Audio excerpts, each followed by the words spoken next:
Elsewhere, residents of Kasphat area in Kiambaa Sub County are up in arms with the road contractor whom they accuse of doing a shoddy job. The residents have subsequently stopped the construction of the 3-kilometer road over what they termed as poor materials that the contractor was using. The irate residents accuse the contractor on site of using normal soil instead of proper maram, adding that the government has allocated funds for the project. Na wenyeji wengi sana hapa, resident ni wengi sana, na wengi wana magari.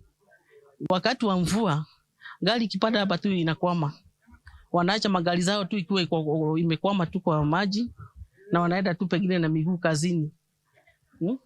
Sasa tunaomba tu kitu kimoja tu, tutengenezwe barabara vizuri, tuache kumwagiwa mchanga. Hizi mawe ni mchanga. Yule amepewa contract afanye kazi ile itasaidia wenyeji hapa Kasphat. The residents who visited the site said they will not allow shoddy work at the expense of taxpayers' money.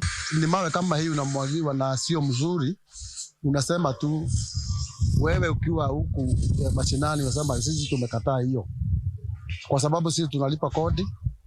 Na huyo mama pia ako nyumbani analipa kodi, kwa hivyo tunataka barabara mzuri, tuwekee mawe mzuri, mawe mzuri. The residents said they have waited for the rehabilitation of the road for many years and vowed to make sure that the contractor toes the line.